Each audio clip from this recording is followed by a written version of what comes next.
Welcome to the latest episode of the Real World Nutrition Podcast. This is episode 210, Vegetarian Myths and Misconceptions.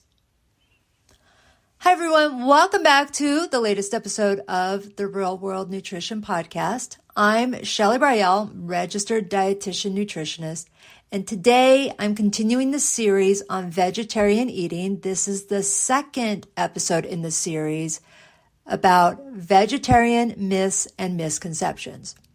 So last week's episode 209, was what is vegetarian? What does vegetarian mean? And today, as I said, this is myths and misconceptions. Next week's episode will be about vegetarianism throughout the life cycle. So with that, as I said in last week's episode or the last episode, vegetarian eating can mean different things to different people. But no matter how it's defined, it does come with a lot of baggage in the form of myths. There's a lot about vegetarianism that people don't understand, and that brings these misconceptions. So you've probably heard of some of them, whether you're vegetarian or not, or you might have even thought of them. One being vegetarians don't get enough protein, or how can they get protein? Where do they get their protein? Or vegetarian diets are automatically healthier. Or even, how can somebody be an athlete and a vegetarian? That's not possible. Along with some others. So today I'm going to walk through those common misconceptions, as well as some additional ones, about vegetarian eating, why these exist or where it comes from, and what we actually know from both science and practice. Okay, so first up, this is the one I think I hear the most, how vegetarians don't get enough protein. So that is, again, one of the most common ones because in my experience, and I've been teaching college students for 15 years now, but even before that, people have this idea that protein is only found in meat. And that's just not true. So vegetarians don't get enough protein. Well, this has been around for decades, and it's the idea that animal foods are the best sources of protein because they do contain all the essential amino acids. So there's 9 amino acids that we must get from food or from our diet, and animal sources do contain all 9 of them. But that doesn't mean that plant-based eaters, plant foods don't also contain these amino acids. They just have to be put together like 2 pieces of a puzzle so we can get all 9. So most plant proteins do have most of these essential amino acids, just in varying amounts. So as I say all the time, as long as we eat a variety of foods, anybody, as long as one eats a variety of foods throughout the day, and this can be plant-based proteins, beans, lentils, nuts, seeds, whole grains, those all have protein in them. And then, of course, dairy and eggs, if they are lacto-ovo-vegetarian, they get more than enough protein. Dairy and eggs, being animal sources, are complete proteins. They contain all 9 essential amino acids. Now, grains may not contain all 9. They're missing 1. Lentils don't contain all 9. They're missing 1. But if we take a whole grain and lentils and put them together, you get all 9 of them. They complement each other. And that could be something as simple as peanut butter and crackers, peanut butter sandwich. You get them. It works out. Now, we don't have to eat them together. It's nice, but it doesn't have to. So that protein combining rule that people did here in the 70s, that's outdated. What matters most is the overall pattern. Now, the recommended dietary allowance for protein is 0.8 grams per kilogram of body weight. Now, that's the minimum amount. And a lot of people are surprised it's that low. But most vegetarians can meet and exceed that without needing to stress about where am I getting my protein? Where am I getting my protein? Now, of course, we want to be mindful. Everybody should be mindful of making sure that they're getting plenty of nutrients, the nutrients they need by having an overall eating pattern that contains all the food groups. And I have worked with athletes who are vegetarian. They can hit their protein needs by including things like Greek yogurt, lentils, tofu, tempeh, quinoa, nut butters. And then here's the other thing that people, again, don't think about. Everyday foods like oatmeal, broccoli, they have protein in them. And it's not a significant source of protein, but it contributes to the overall protein intake throughout the day. So no, being vegetarian doesn't mean living in a constant state of protein deficiency, needing to take in protein supplements all the time. It's not necessary. All right, the next myth, vegetarian eating is automatically healthier. Now, I mentioned in last week's episode that there's times where people have adopted a vegetarian eating pattern to help them become healthier. But I want to make this clear. This doesn't automatically equal healthier. So this myth does come from studies that show that vegetarians often have lower risk of certain diseases, including heart disease or type 2 diabetes. But that doesn't mean any vegetarian is automatically healthy. And also, we have to look at somebody's lifestyle. So in general, vegetarians tend to be more physically active, tend to be less likely to smoke cigarettes or use tobacco, be less likely to consume alcohol. Not saying this isn't how all vegetarians are, it's just the patterns tend to go that route. So it's in part the way of eating, but it's also other lifestyle factors. But here's the other thing. Vegetarians could eat French fries, soda, chips, cookies, mac and cheese, and still technically be vegetarian. It's not a balanced or nutrient-dense eating pattern. And then the other thing, as I remember seeing this in a documentary where somebody was trying to get two people to be vegan, and they loaded up on processed foods. Processed foods. So vegan sausages, vegan bacon, vegan lunch meat. So want to make it clear that somebody who's following a vegan or even vegetarian eating pattern can still have highly processed foods. Now, what can make a vegetarian diet beneficial is how it's built. If there's plenty of fruits, vegetables, whole grains, legumes, nuts, and seeds, it's not the absence of meat, but the presence of all those nutrient-rich plant foods. So here's the thing. Even if somebody's not a vegetarian, if they're getting plenty of vegetables, fruits, whole grains, legumes, nuts, and seeds, it's going to be a healthier eating pattern overall. So vegetarian eating can be healthy, but it's only when it's intentional and balanced. Just like any other way of eating, it takes planning. All right, next up. Myth number 3 here. Kids and teens can't thrive without meat.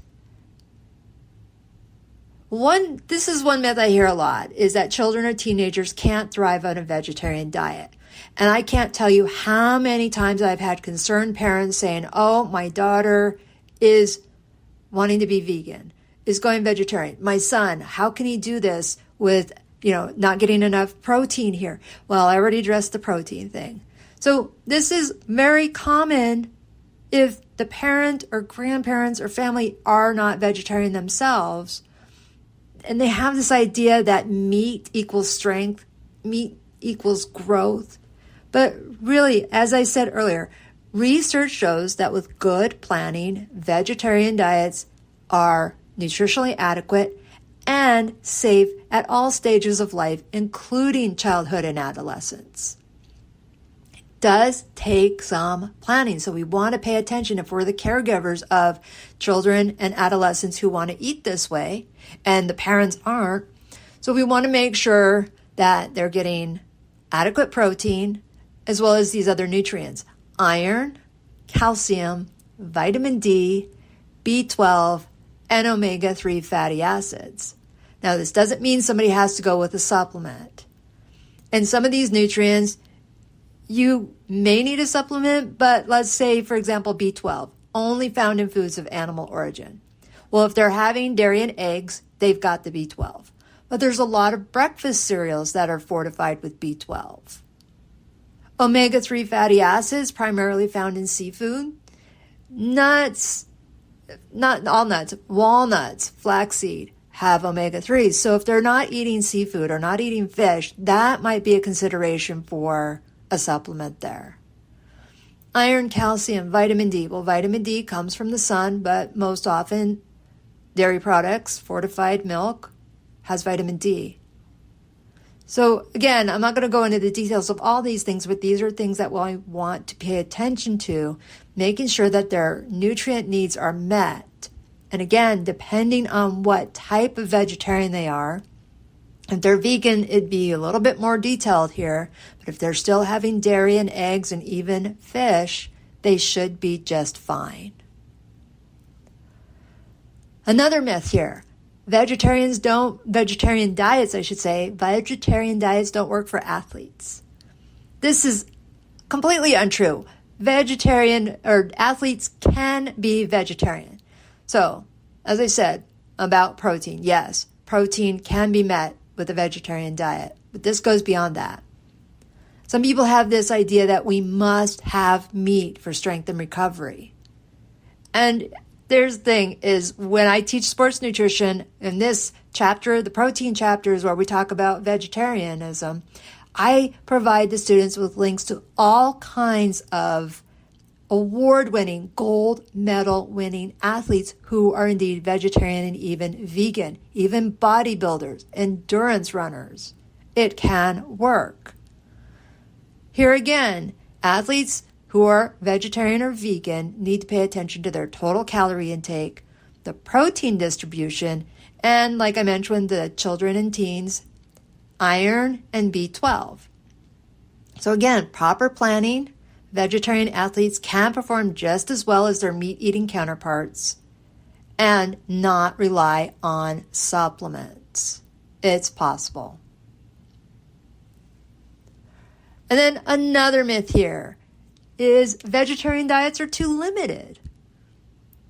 Some people think that this is just too limited or boring when the vegetarian way of eating. And this is more of a perception issue. When people think vegetarian, they picture salads or plain pasta. But the reality is vegetarian diets can be really diverse, especially when you bring in foods from all over the world. You don't have to travel there. There's plenty of places in the United States we can get Indian food, Mediterranean food, Middle Eastern food, Asian cuisines.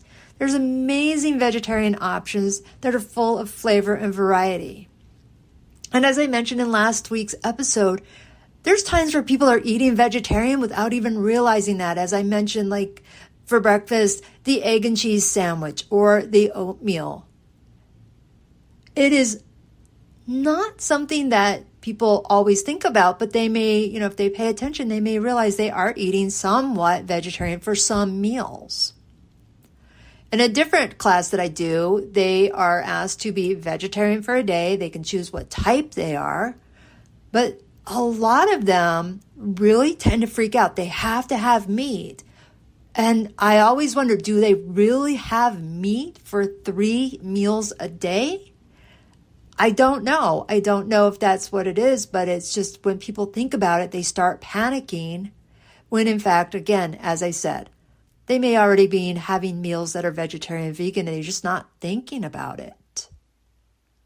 So being vegetarian is not about giving up foods. It's more about finding new ways to prepare and enjoy meals. There's lots of options there. And again, it doesn't have to be highly processed foods either. And then one more myth, or I should say, not just one more myth, but my catch-all for this last part here. Ideas here that vegetarians can't get enough iron.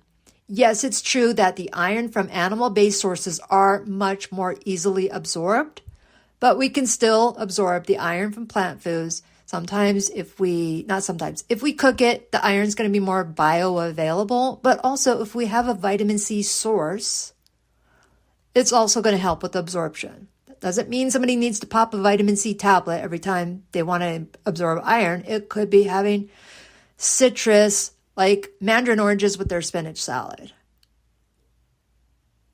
Another myth here is vegetarians are always thin. Well, not true. Not true at all.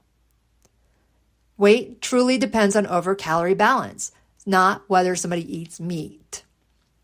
And yes, I've seen people who do have high body weight who are vegetarian. And then one more here, vegetarian food is too expensive.